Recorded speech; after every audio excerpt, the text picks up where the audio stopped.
Hello టెల్జీ people ఎలా ఉన్నారు? So finally demons of the shadow realm మన ముందుకు వచ్చేసింది. ఎస్టర్డే సాటర్డే అంటే ఏప్రిల్ 4వ తారీఖున మనకి డీమన్స్ ఆఫ్ ద షాడో రీలం అయిన ఫస్ట్ ఎపిసోడ్ అయితే రిలీజ్ అయిందనమాట.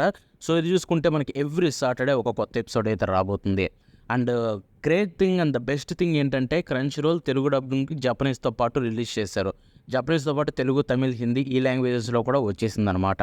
అండ్ ఈ వీడియోలో మనం తెలుగు డబ్బు రివ్యూ కూడా మాట్లాడుకోబోతున్నాం, బికాస్ ఆబ్వియస్లీ నేను చూసేసాను.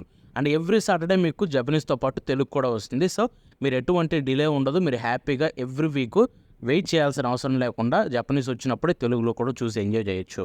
ఈ వీడియోలో మనం డీమన్స్ ఆఫ్ ద షాడో రీలం యొక్క ఎపిసోడ్ 1 రివ్యూ మాట్లాడుకోబోతున్నాం. బిఫోర్ దట్ దీనికి కొన్ని డీటెయిల్స్ అయితే నేను చెప్తాను, ఎందుకంటే దీని గురించి మీకు కొంచెం తెలుసుకోవాలి. So demons of the shadow realm ఈ పేరుకి కొంచెం క్రేజ్ ఉంది, జపాన్లో కావచ్చు, అవుట్ సైడ్ వరల్డ్లో కావచ్చు. దానికి రీజన్ ఏంటంటే సింపుల్, ఇది క్రియేట్ చేసిన పర్సన్ ఎవరో కాదు, హిరోము అరాకావా. హిరోము అరాకావా అంటే ఎవరో తెలుసా? ఫుల్ మెటల్ ఆల్కెమిస్ట్ యొక్క క్రియేటర్. ఫుల్ మెటల్ ఆల్కెమిస్ట్ ఎంత పాపులరో అండ్ అది హైలీ రేటెడ్ షో, అది అందరికీ తెలిసిందే. సో అటువంటి సిరీస్ క్రియేట్ చేసిన క్రియేటర్ అయినా తనే మనకి మళ్ళీ ఈ షో క్రియేట్ చేసింది మాంగా చూసుకుంటే. సో ఇప్పుడు ఆ demons of the shadow realm అనేది మన ముందు యానిమే కింద వచ్చింది. స్టూడియో బోన్స్ తీసుకొచ్చింది. ఆబ్వియస్లీ స్టూడియో బోన్సే ఫుల్ మెటల్ ఆల్కెమిస్ట్ కూడా చేశారు.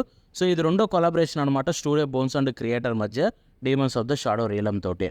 సో ఈరోజు ఎపిసోడ్ 1 చూసిన తర్వాత నాకేమనిపించిందని చెప్తాను. బిఫోర్ దట్ మీకు ఒకటే చెప్తాను, నేను ఇప్పటి వరకు దీని మాంగా చదవలేదు. సో కాబట్టి నేను అసలు దీని ప్లాట్ను కూడా చూడలేదు. డైరెక్ట్గా ఎపిసోడ్లో చూసిన తర్వాత ఈ ప్రపంచం ఎలా ఉంటుందో తెలుస్తుంది. నన్ను అడిగితే ప్రతి ఒక్కరు వెళ్ళిపోయి అలాగే చూడండి. సో కాబట్టి ఈ వీడియోలో దీని యొక్క ప్లాట్ని కూడా నేను చెప్పట్లేదు.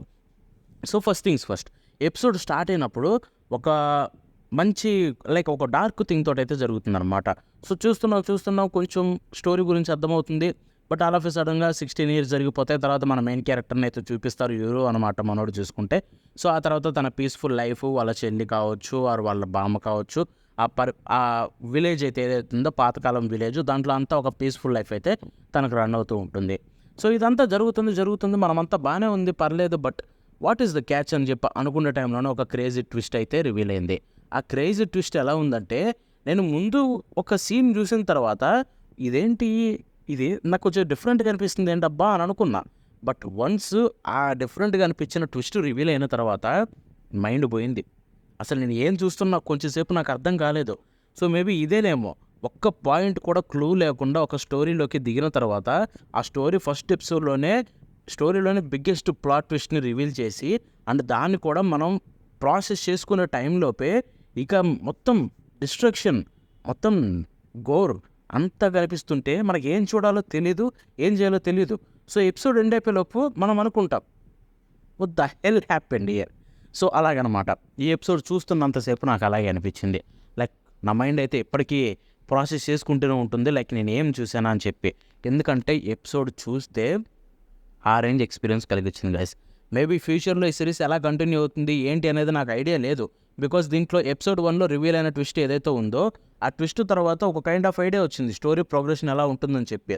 సో ఆ స్టోరీ ప్రోగ్రెషన్ నాకు నచ్చుతుందా, నేను ముందు కంటిన్యూ చేస్తానా అనేది క్రియేటర్ యొక్క క్రియేటివిటీని బట్టి ఉంటుంది, అది చూద్దాం వెళ్ళకుంది. బట్ ఈ పర్టికులర్ ఎపిసోడ్ 1 ఇచ్చిన ఎక్స్పీరియన్స్ ఏదైతే ఉందో ఈజ్ అబ్సల్యూట్లీ బెస్ట్ థింగ్ అనమాట ఈ సీజన్లో సోఫర్ వచ్చిన వాటిల్లో. ఆ ఎపిసోడ్ 1కి కూడా చెప్పుకోవాల్సిందే. ఆ ట్విస్ట్ ఏదైతే రివీల్ అయిందో, సో దాన్ని ఎక్స్పెక్ట్ చేయక ముందే దాన్ని రివీల్ చేయడం, ఆ తర్వాత ఇక మొత్తం జరిగిపోతూ ఉండడం. బట్ స్టిల్ ఎపిసోడ్ ఎండ్ అయ్యేలోపు ఒక క్రేజీ క్లిఫ్ హ్యాంగర్ తోటి ఏం చేయడం. సో నెక్స్ట్ ఏం జరుగుతుందని ఆతరు తాగదు. సో వెంటనే వెళ్ళిపోయి మాంగా చదవాలనిపిస్తుంది. ఆ రేంజ్లో ఉందన్నమాట ఎపిసోడ్ చూసుకుంటే. సో నాకు తెలిసి మీలో ఎవరైనా చూస్తుంటే కనుక మీరు కూడా అదే ఫీల్ అయ్యి ఉంటారు నాలాగే. అబ్సల్యూట్లీ క్రేజీ అనిపించింది ఎపిసోడ్ చూసుకుంటే.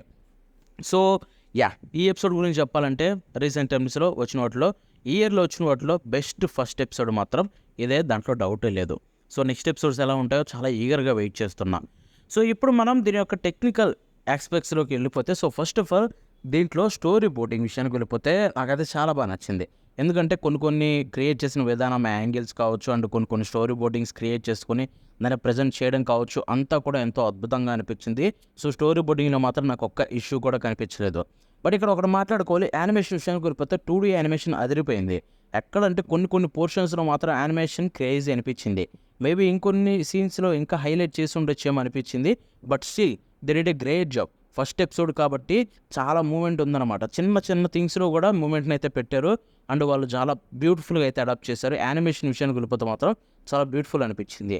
అండ్ ఇక్కడ చూసుకుంటే మనకి స్టూడియో బోన్స్ రీసెంట్గానే స్టూడియో బోన్స్ ఫిలిమ్స్ అనే స్టూడియో స్టార్ట్ చేసింది. అది వచ్చిన కాడి నుంచి మనకి సీజీఐని ఎక్కువ చూస్తున్నాం. సో కొన్నిట్లో అంత బాగాలేకపోయినా దీంట్లో సీజీఐ ఎలా అనిపించింది, ప్రాపర్గా బ్లెండ్ అయిందంటే కనుక so finally they did a great job. CGI ప్రాపర్గా బ్లెండ్ అయింది. I mean obviously Studio Bones ఎప్పుడు గ్రేట్ జాబే చేస్తారు.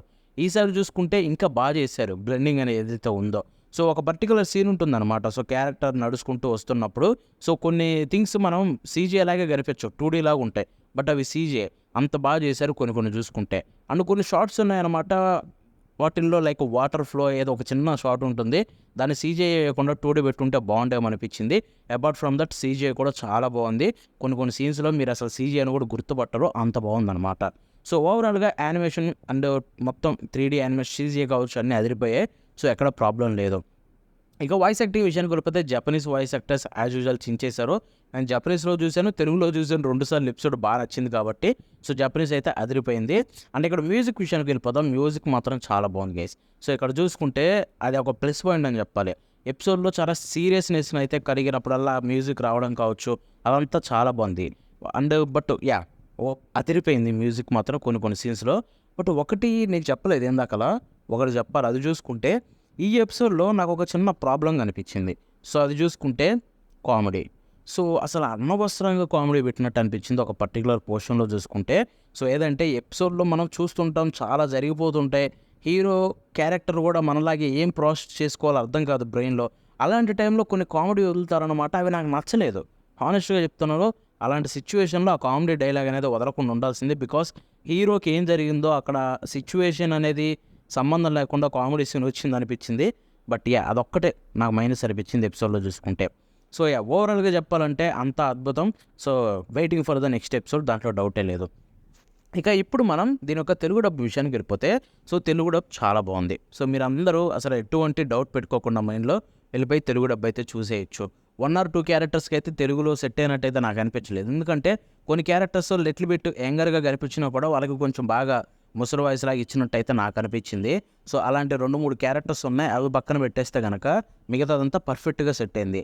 ఇక్కడ బెస్ట్ పార్ట్ ఏంటంటే మెయిన్ క్యాస్ట్ అంతా కూడా చూసుకుంటే బాగుంది వాయిస్ యాక్టింగ్. సో మన మెయిన్ క్యారెక్టర్స్ ఉంటారు కదా, సో వాళ్ళందరికీ ప్రాపర్గా సెట్ అయింది. సో కాబట్టి మనం ఫ్యూచర్ ఎపిసోడ్స్లో ఇంకా బాగా అయితే ఎంజాయ్ చేయొచ్చు దీన్ని, సైడ్ క్యారెక్టర్స్ని పక్కన పెట్టేస్తే. సో వాయిస్ యాక్టిస్ట్ అంతా బాగుందనమాట. వాయిస్ యాక్టింగ్ అందరికీ అయితే ప్రాపర్గా సెట్ అయింది. ఇక రైటింగ్ విషయానికి వెళ్ళిపోతే రైటింగ్ అయితే చాలా బాగుంది. నాకైతే మ్యాక్సిమం పెద్ద మైనస్లు ఏం కనిపించలేదు. స్టోరీని ఏం చేంజ్ చేసినట్టుగా అనిపించలేదు. స్టోరీని మొత్తాన్ని ప్రాపర్గానే దింపేశారు. సో 2-3 ట్రాన్స్లేషన్ ఎర్రర్స్ అయితే ఉన్నాయన్నమాట. సో అవి పక్కన పెట్టేస్తే కనుక రైటింగ్ విషయానికి వెళ్ళిపోతే రైటింగ్ కూడా అద్భుతంగా ఉంది. సో ఎక్కడ పెద్ద ప్రాబ్లం నాకు కనిపించలేదు. సో ఓవరాల్గా చెప్పాలంటే డేమన్స్ ఆఫ్ ద షాడో రీలమ్ ఎవరైనా కూడా చూడాలనుకుంటే వెళ్ళిపోయి చూడండి, మీరు ఎంజాయ్ చేస్తారు. బట్ ఒక్కటి మాత్రం మీ మైండ్లో పెట్టుకోండి, చాలామంది చేసే ఫస్ట్ థింగ్ ఏంటంటే ఫుల్ మెటల్ ఆల్కెమిస్ట్ క్రియేట్ చేసిన క్రియేటర్ నుంచి వస్తుందంటే మనం ఒక క్రేజీ డీటెయిలింగ్ స్టోరీని ఎక్స్పెక్ట్ చేయొచ్చు అనుకుంటారు. ఎందుకంటే ఫుల్ మెటల్ ఆల్కెమిస్ట్ అలాంటిది కాబట్టి. బట్ ఇది కంప్లీట్లీ డిఫరెంట్. క్రియేటర్కి వచ్చి తెలివైన క్రియేటర్, ఎందుకంటే అలాంటి కైండ్ ఆఫ్ స్టోరీ క్రియేట్ చేస్తే కంపేర్ చేస్తారని చెప్పి ఒక డిఫరెంట్ టేక్ తీసుకొని different kind of world building తోటి డిఫరెంట్ స్టోరీ తోటి అయితే వచ్చారు. అయినా కూడా పిచ్చోళ్ళు కొంతమంది కంపేర్ చేస్తున్నారు. అలాంటి వాళ్ళు ఉంటే నేనేం చెప్పలేను, కానీ అసలు ఫుల్ మెటల్ ఆల్కెమిస్ట్ తోటి కంపేర్ చేయకుండా దీనిలా చూస్తే మీరైతే డెఫినెట్లీ ఎంజాయ్ చేస్తారు.